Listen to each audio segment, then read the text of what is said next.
Bismillahirrahmanirrahim. Assalamu alaikum. Welcome to Naim Spiritual Academy. This is Shakir Ali, your English mentor.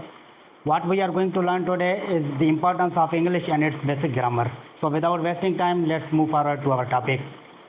सब खां पहिरियों असां इहो ॾिसंदासीं त जेका इंग्लिश आहे इहा लैंग्वेज आहे या असांजो सब्जेक्ट आहे। छो जे असां वटि असां इन खे लैंग्वेज तौर बि पढ़ंदा आहियूं, लैंग्वेज तौर बि पढ़ंदा आहियूं ऐं सब्जेक्ट तौर बि पढ़ंदा आहियूं। हाणे असां इहो ॾिसूं त लैंग्वेज कीअं इस्तेमालु थिए थी ऐं सब्जेक्ट तौरु कीअं इस्तेमालु थिए थो पियो। इंग्लिश हिकु ग्लोबल लैंग्वेज आहे।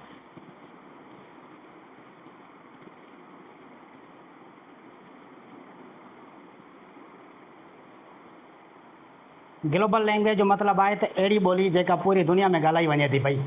इंग्लिश हिकिड़ी कंपलसरी लैंग्वेज थी वई आहे जेका हर मुल्क में पंहिंजी लैंग्वेज खां अलावा इंग्लिश लाज़मी पढ़ाई वञे थी पई। चंद ई मुल्क हूंदा जिते न पढ़ाई वेंदी आहे, न त तक़रीबन दुनिया जे हर मुल्क में इंग्लिश लैंग्वेज पढ़ाई वञे थी पई। हाणे कंहिं बि लैंग्वेज खे सिखण जे लाइ 4 शयूं ज़रूरी हूंदियूं आहिनि। उहे 4 शयूं ज़रूरी कहिड़ियूं आहिनि, अचो असां उन्हनि खे ॾिसूं था पिया। नंबर पहिरियों हूंदो आहे रीडिंग। नंबर ॿियों हूंदो आहे राइटिंग। नंबर 3 हूंदो आहे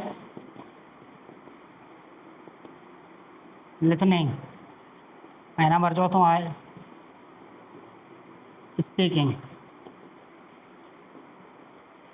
ही 4 ज़रिया आहिनि जंहिंजे करे असां हिकिड़ी कंहिं बि लैंग्वेज खे आराम सां सिखी सघूं था पिया। हाणे जेकॾहिं असां इन मां सिर्फ़ु 2 हिसा आहिनि उन्हनि ते फोकस कयूं त लिसनिंग ऐं स्पीकिंग ते। दुनिया में खोड़ सारी ॿोलियूं अहिड़ियूं आहिनि जेके असां ॿुधी करे सिखी वेंदा आहियूं। कई दोस्त अहिड़ा हूंदा आहिनि जेके 5 दर्जा पढ़ियल हूंदा आहिनि, 3 दर्जा पढ़ियल हूंदा आहिनि या 8 दर्जा पढ़ियल हूंदा आहिनि, लेकिन उहे उन्हनि माण्हुनि सां गॾु रही करे उन्हनि जी ॿोली सिखी वेंदा आहिनि। मिसाल तौरु जीअं चाइनीज़ ॿोली आहे न, असांजा के माण्हू अहिड़ा बि आहिनि जेके उन्हनि सां गॾु रही उन्हनि जी ॿोली ॿुधी करे उहा सिखी विया आहिनि। मतिलबु उहे सिखिया आहिनि छाजे ज़रिए, लिसनिंग जे ज़रिए। लिसनिंग करे उहे हाणे स्पीकिंग बि करे सघनि था पिया। पर जे अगरि असां उन्हनि खे चऊं त इहा साॻी ॿोली तव्हां असांखे पढ़ी बि ॾेखारियो ऐं लिखी बि ॾेखारियो, त शायदि उहे न लिखी सघंदा न पढ़ी सघंदा। छो न लिखी पढ़ी सघंदा? छो जो उन्हनि खे लिखण ऐं पढ़ण जी का बि ख़बर न आहे। पोइ कंहिं बि ॿोली खे सिखण जे लाइ ही 4 शयूं ज़रूरी हूंदियूं आहिनि। हाणे हे 2 शयूं अहिड़ियूं आहिनि जेके असांजी ग्रामर सां तालुक़ु न रखंदियूं आहिनि। असां बग़ैर ग्रामर जे बि ही ॿोलियूं सिखी सघूं था। कुझु माण्हू अहिड़ा आहिनि जेके असां वटि इंग्लिश ॻाल्हाईंदा आहिनि, बिल्कुलु ॻाल्हाए वेंदा आहिनि, पर असां उन्हनि खे पुछूं नाउन छा आहे, प्रोनाउन छा आहे, त उहे असांखे ॿुधाए न सघंदा आहिनि। इन करे हे 2 शयूं अहिड़ियूं आहिनि जेके बग़ैर ग्रामर जे असांखे हेल्प करे सघनि थियूं पियूं। बाक़ी हे 2 जेके आहिनि रीडिंग ऐं राइटिंग, इहे ग्रामर खां सवाइ न थींदियूं आहिनि। हाणे असां अॻिते हलूं था पिया, ॾिसूं था त इंग्लिश जा 2 पहलू हूंदा आहिनि, यानी कि 2 जेके असां चऊं पासा हूंदा आहिनि, जीअं भितियूं हूंदियूं आहिनि कमरे जूं, अहिड़े नमूने उहे कहिड़ा आहिनि उन्हनि खे ॾिसूं था। नंबर पहिरियों पहलू आहे एक्यूरेसी ऐं नंबर ॿियों हूंदो आहे फ्लुएंसी। एक्यूरेसी छा आहे? Accuracy is what when we follow all grammar rules. हाणे ग्रामर जा रूल्स जंहिं महिल असां फॉलो कंदासीं त उहा असांजी एक्यूरेसी हूंदी आहे। मतिलबु हिन में असांखे ग्रामर खपे। मतिलबु हिन में असांजी छा थींदी, रीडिंग ऐं राइटिंग थींदी।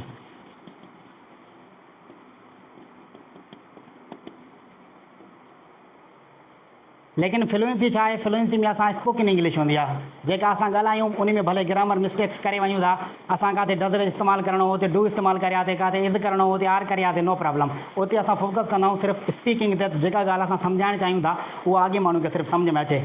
पोइ कई माण्हू अहिड़ा आहिनि जेके फ्लुएंसी ते कमु कंदा आहिनि, उन्हनि जी फ्लुएंसी भली हूंदी आहे लेकिन उनजी एक्यूरेसी ग़लति हूंदी आहे। माना ग्रामेटिकली उन्हनि जूं ग़लतियूं तमामु ज़्यादा हूंदियूं आहिनि। हीअ वारी हूंदी आहे असांजी स्पोकन इंग्लिश, लेकिन एक्यूरेसी जेका आहे इहा असांजी हूंदी आहे फॉर्मल इंग्लिश। हाणे फॉर्मल में असांखे ग्रामर तमामु ज़रूरी आहे, लेकिन इनफॉर्मल यानी कि स्पोकन इंग्लिश में असांखे ग्रामर जी एतिरी ज़रूरत न पवंदी आहे। पोइ इन करे असां ॾिसूं था त इंग्लिश हिकु लैंग्वेज आहे ऐं लैंग्वेज खे सिखण लाइ ही शयूं ज़रूरी आहिनि। गॾोगॾु असां छा, पर असांजा पाड़ेसरी मुल्क बि हुजनि, दुनिया जा केतिरा ई मुल्क हुजनि जिते जिते इंग्लिश इस्तेमालु थिए थी, उते इंग्लिश एज़ अ सब्जेक्ट बि इस्तेमालु कई वञे थी पई। छो जे जॾहिं तव्हां ॾिसो ॿारनि खे लिखणु ऐं पढ़णु न ईंदो त उहे ॿार सही नमूने काई बि चीज़ लिखी न पढ़ी सघंदा। त पोइ स्कूलनि में कॉलेजिस में जेके बि इंस्टीट्यूशन्स आहिनि उन्हनि में छा थींदो आहे हुते इंग्लिश खे सब्जेक्ट तौरु इस्तेमालु कयो वेंदो आहे।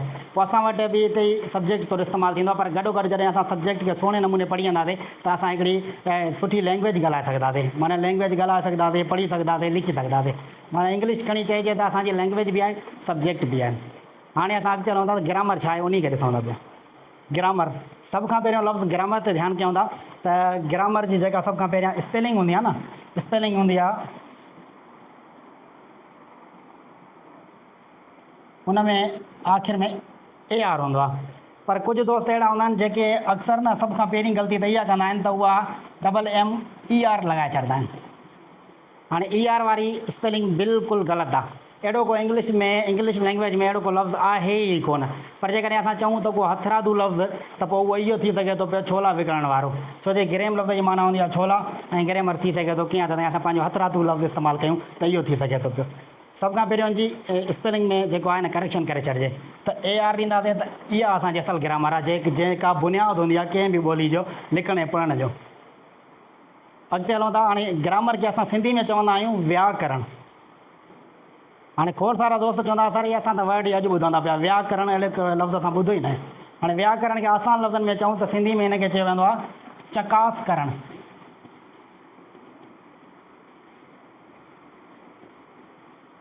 हाणे चकास करण खे अगरि तव्हां ॾिसंदा त चकास करण जो मतिलबु आहे इंग्लिश में चइजे त चेकअप, कंहिं शइ जो चेकअप करणु।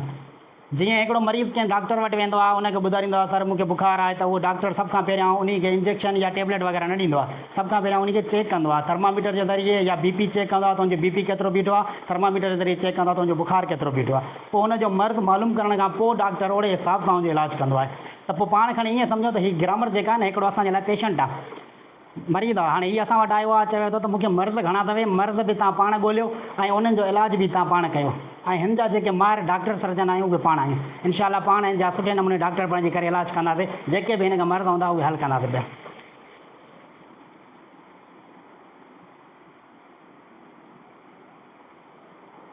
ग्रामर जो डेफिनेशन्स तव्हां ॾिसंदा त डेफिनेशन्स तव्हांखे केतिरी मिली वेंदियूं। तव्हां गूगल ते लिखो, मेटा ते लिखो, तव्हांखे मुख़्तलिफ़ क़िस्म जूं डेफिनेशन्स मिली वेंदियूं। पर हिकिड़ी अहिड़ी डेफिनेशन जेका ज़्यादातर इस्तेमालु थींदी आहे दुनिया में, the rules and regulations of any language by which we can read write and understand is called grammar.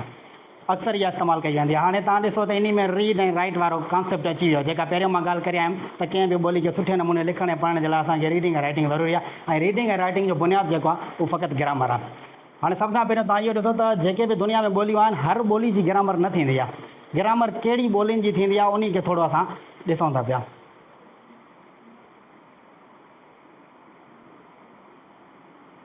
Grammar उन ॿोली जी थींदी आहे जंहिंजी अल्फ़ाबेट हुजे। जंहिं ॿोली जी अल्फ़ाबेट न आहे उनजी ग्रामर बि न थींदी, छो जे अल्फ़ाबेट हूंदी त उनजा लेटर्स हूंदा त वर्ड्स ठहंदा, सेंटेंसिस ठहंदा, तॾहिं वञी करे उन खे लिखी ऐं पढ़ी सघिबो। कई ॿोलियूं अहिड़ियूं आहिनि जेके ॻाल्हायूं त वञनि थियूं पियूं, लेकिन उहे लिखी ऐं पढ़ी नथियूं सघजनि, छो जे उनजी अल्फ़ाबेट न आहे।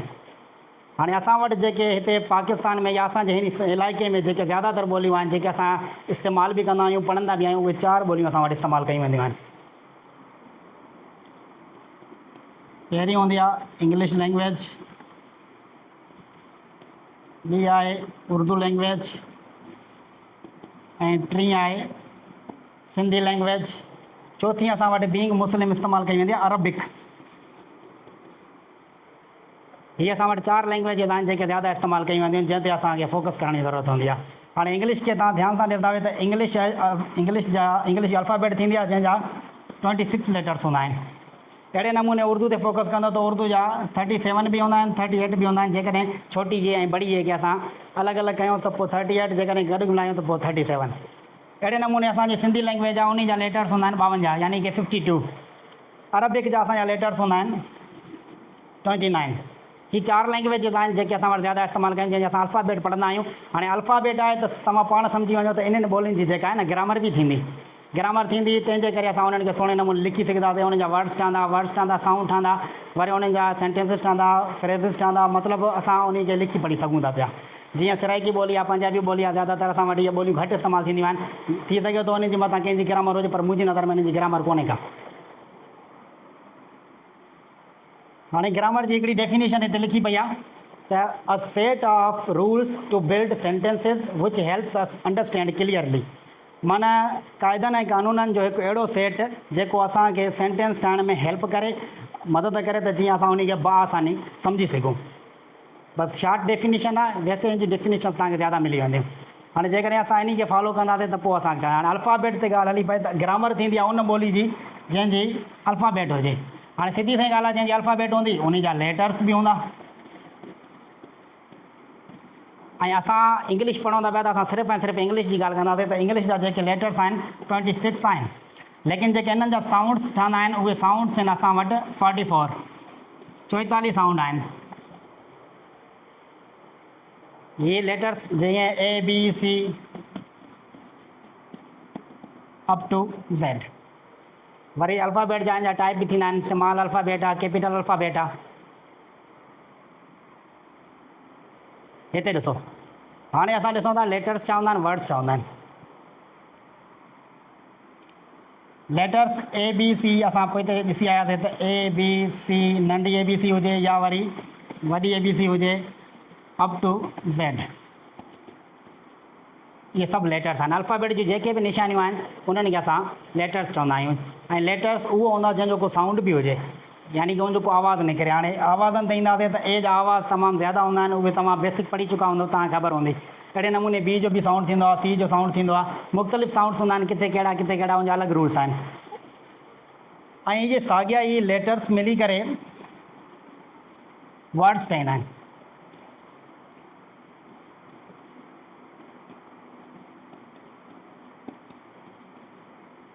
हाणे हीअ ॾिसो, हीअ 4 लेटर्स मिलिया आहिनि, BOOK, 4 लेटर्स मिली करे असांजो हिकिड़ो लफ़्ज़ ठहे थो पियो, कहिड़ो? बुक। ऐं जंहिंजी हिकु प्रॉपर मीनिंग थिए थी सिंधी में किताब। अहिड़े नमूने असां ॿिया बि ठाहे सघूं था पिया, P+E+N, हिकु वर्ड ठही वियो पेन, जंहिंजी माना आहे कलम। त हीअ लेटर्स मिली करे असांजो वर्ड ठाहींदा आहिनि। वर्ड जी हिकु प्रॉपर मीनिंग थींदी आहे। हाणे असां पढ़ंदा आहियूं त अखर मिली, जेके अखर हूंदा आहिनि उहे मिली करे हिकु लफ़्ज़ ठाहींदा आहिनि, माना 2 या 2 खां वधीक मिलंदा आहिनि। पर कॾहिं कॾहिं ईअं थींदो आहे त उहो हिकिड़ो ई लेटर हूंदो आहे, उहो वर्ड बि काउंट थींदो आहे। इंग्लिश में अहिड़ा 2 आहिनि जेके ज़्यादा इस्तेमालु थींदा आहिनि।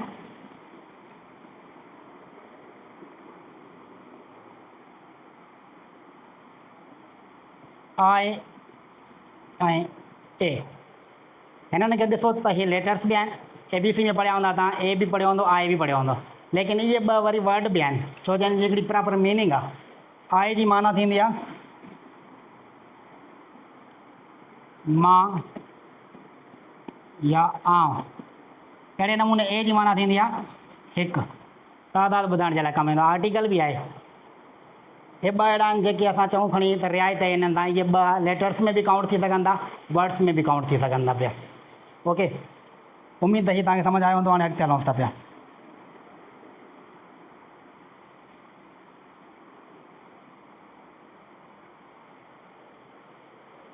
हाणे जेके वर्ड्स हूंदा आहिनि उहे वर्ड्स मिलंदा आहिनि जॾहिं उहे पाण में गॾु घणा लफ़्ज़ गॾु थी वेंदा आहिनि त पोइ फ्रेज़ बि ठही सघे थो, क्लास बि ठही सघे थो पियो। हाणे फ्रेज़ छा हूंदो आहे, क्लास छा हूंदो आहे, अचो त इन खे ॾिसूं था पिया।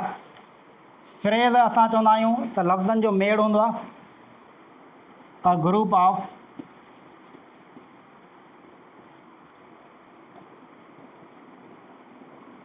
words which gives us incomplete meaning। हाणे फ्रेज़ छा हूंदो आहे? फ्रेज़ लफ़्ज़नि जो मेड़ त हूंदो आहे, लेकिन उनजी माना पूरी न हूंदी आहे, माना अधु की माना वारो हूंदो आहे। जीअं मैथमेटिक्स में अणपूर हूंदो आहे, माना अधु अंग हूंदो आहे, यानी कि भाङे में हूंदो आहे, 1/2 1/3 अहिड़े नमूने।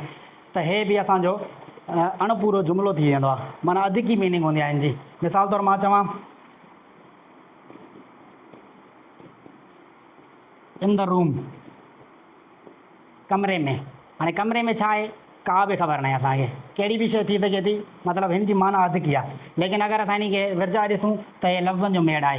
हे पहिरियों लफ़्ज़ आहे इन द रूम, यानी कि 3 वर्ड मिलियल आहिनि। टे वर्ड मिली करे असांजो फ्रेज़ ठही वियो आहे, लेकिन इन जी माना पूरी न आहे, त पोइ असां इन खे सिंधी में मुहावरो या अणपूरो जुमिलो चवंदा आहियूं।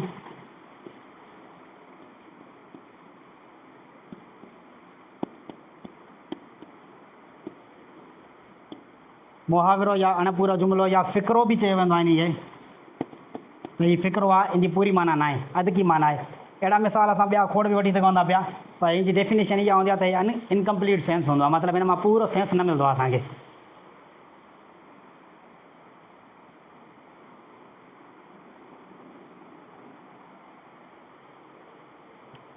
ॿिया मिसाल ॾिसूं था, ऑन द टेबल, मेज़ ते, छा मेज़ ते का बि ख़बर न आहे, उन ते असांजी मोबाइल थी सघे थी, किताब थी सघे थो, असां कुझु बि सम्झी सघूं था, मतिलबु असां नेगेटिव सेंस में बि सम्झी सघूं था पिया। त हे असांजो छा आहे, लफ़्ज़नि जो मेड़ त आहे, लेकिन असांखे माना पूरी कोन थो ॾिए, तंहिंजे करे हिनखे इंग्लिश ग्रामर में चयो वेंदो आहे फ्रेज़।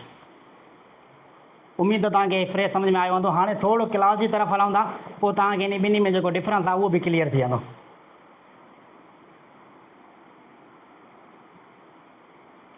हाणे क्लास छा हूंदो आहे,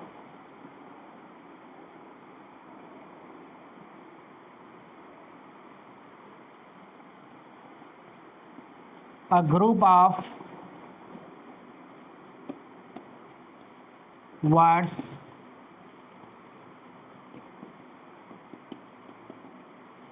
containing a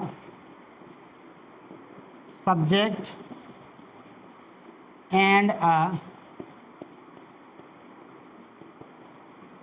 predicate of its own।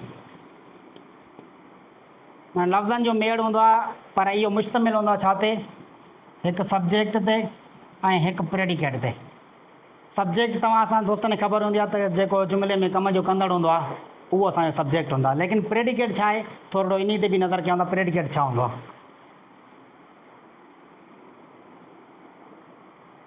हाणे मिसाल जे तौरु अगरि मां हिकिड़ो जुमिलो लिखां,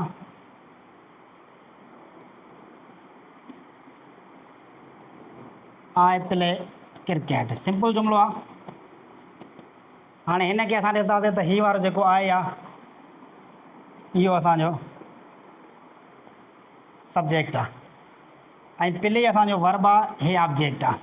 पर मॉडर्न इंग्लिश में छा कयो वियो आहे, सेंटेंस जा सिर्फ़ु ॿ पार्ट कया विया आहिनि, यानी इन सॼे खे मिलाए करे वर्ब प्लस ऑब्जेक्ट खे मिलाए करे इन खे चयो वियो आहे प्रेडिकेट।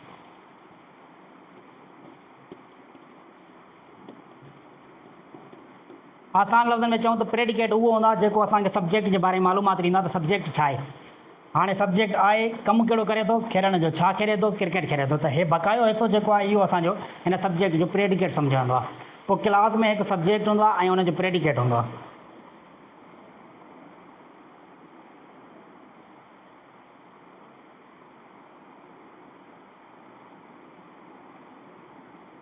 फ्रेज़ छा हुयो, लफ़्ज़नि जो मेड़ त हुयो, लेकिन उनजी माना पूरी न हुई। लेकिन हे जेकॾहिं असां ईअं लिखूं, आई गो टू घोटकी, हाणे हे बि लफ़्ज़नि जो मेड़ आहे, पर हिन मां सेंस असांखे पूरो मिले थो पियो, त असां हिन खे क्लास बि चई सघूं था, सेंटेंस बि चई सघूं था पिया। सेंटेंस ऐं क्लास छा आहे, उन में फ़र्क़ु कहिड़ो आहे, इहो थोरो पाण अॻे टॉपिक में पढ़ंदासीं। हिन वक़्तु सिर्फ़ु इंट्रोडक्शन आहे त क्लास छा हूंदो आहे। हाणे हिन खे तव्हां विरजा ॾिसो त हिन में असांजो हिकु सब्जेक्ट आहे, बाक़ी असांजो हिन में प्रेडिकेट आहे, यानी कि हीउ वारो हिसो असांजो माना क्लास जो मिसाल आहे। जेकॾहिं असां फ्रेज़ खे ॾिसूं त उन में छा हुजे पियो, on the wall, at the station,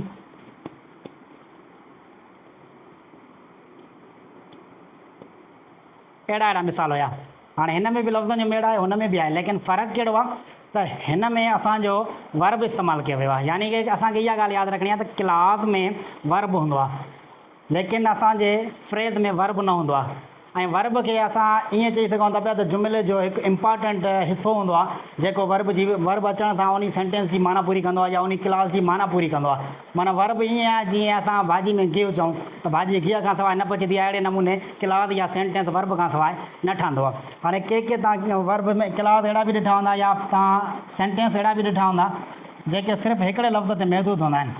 मिसाल तौरु जीअं गो, कम, हाँ हीअ ॾिठो वञे त हीअ असांजा सेंटेंस भी आहिनि क्लास भी आहिनि चई सघूं था सेंटेंस ऐं क्लास में जेको फ़र्क़ु आहे उहो अॻियां पढ़ंदासीं त हीअ असांजो क्लास आहे हाणे हिन में सब्जेक्ट हिडन थियल आहे लेकिन सब्जेक्ट आहे हिते असांजो सब्जेक्ट कहिड़ो आहे यू कंसीडर कयो वेंदो आहे यू कम यू गो तव्हां अचो तव्हां वञो त हीअ सब्जेक्ट ऐं प्रेडिकेट आहे यानी कि हीअ असांजो छा थी वेंदो क्लास थी वेंदो लेकिन फ्रेज़ में छा हूंदो आहे उन में को बि वर्ब न हूंदो आहे को बि सब्जेक्ट न हूंदो आहे इन जे करे उनजी माना पूरी न थींदी आहे त ख़बर न पवंदी आहे त मालूमात कंहिंजे बारे में ॾिनी वञे थी पई त हे असांजा फ्रेज़ जा मिसाल हूंदा आहिनि ऐं हीअ क्लास जा मिसाल हूंदा आहिनि उमेदु त हेतिरो तव्हांखे सम्झ में अची वियो हूंदो हिन में का बि ॾुखियाई पेश न ईंदी इंशाअल्लाह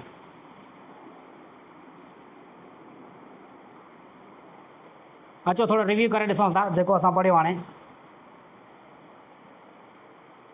असां जेको अॼु जे क्लास में पढ़ियोसीं उहो छा छा हुयो उनखे थोरो रिव्यू कयूं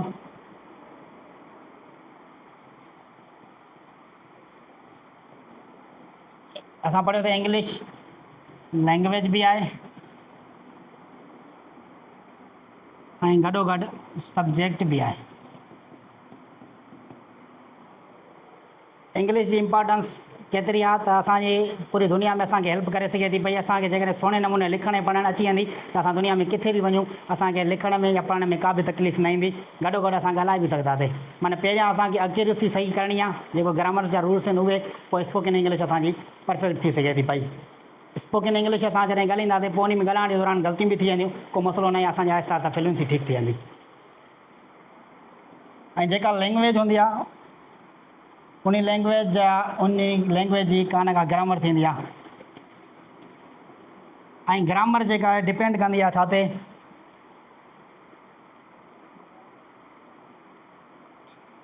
ग्रामर डिपेंड कंदी आहे अल्फ़ाबेट ते हाणे अल्फ़ाबेट यानी कि लेटर्स जंहिं बि ॿोली जी अल्फ़ाबेट आहे उनजी ऑटोमेटिक ग्रामर हूंदी छो जो उनजा लेटर्स हूंदा उनजा साउंड्स ठहंदा त पोइ असांजा वर्ड्स बि ठाहे सघंदासीं सेंटेंस बि ठाहे सघंदासीं अल्फ़ाबेट यानी लेटर्स थी विया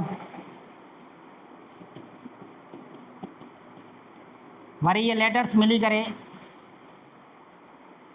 वर्ड्स ठाहींदा आहिनि पोइ उन वर्ड्स खे वरी असां तरतीब ॾींदा आहियूं तरतीब ॾेई करे उन मां वरी असांजा फ्रेज़ बि ठहंदा आहिनि ऐं गॾोगॾु क्लास बि ठहंदा आहिनि असां जेको अॼु पढ़ियोसीं उहो फ़क़ति हेतिरे तक पढ़ियोसीं त इंग्लिश हिकु लैंग्वेज आहे गॾोगॾु सब्जेक्ट बि आहे ऐं उनजी ग्रामर बि आहे ग्रामर डिपेंड कंदी आहे अल्फ़ाबेट ते अल्फ़ाबेट यानी कि लेटर्स वरी लेटर्स खे ॾिसंदासीं त लेटर्स मिली करे वर्ड्स ठाहींदा आहिनि वर्ड्स मिली करे फ्रेज़ ठाहींदा आहिनि अहिड़े नमूने वरी वर्ड्स क्लास बि ठाहींदा आहिनि पोइ क्लास ऐं फ्रेज़ में असां डिफरेंस बि ॾिठोसीं त फ्रेज़ जेको आहे फ़क़ति लफ़्ज़नि जो मेड़ त आहे लेकिन असांजो उहो पूरो सेंस न आहे अधु सेंस वारो यानी कि इनकम्पलीट आहे लेकिन क्लास जेको असांजो आहे उहो असांखे कंप्लीट सेंस ॾिए थो पियो होपफुली हीअ जेके चीज़ूं अॼु पढ़ियूंसीं तव्हांखे सम्झ में अची वई हूंदियूं जेकॾहिं कोई बि डाउट हूंदो त इनशाला वरी हिनखे अञा सुबुह थोरो रिव्यू करे वठंदासीं त जीअं असां अॻिले टॉपिक में कवर करे वञूं थैंक यू सो मच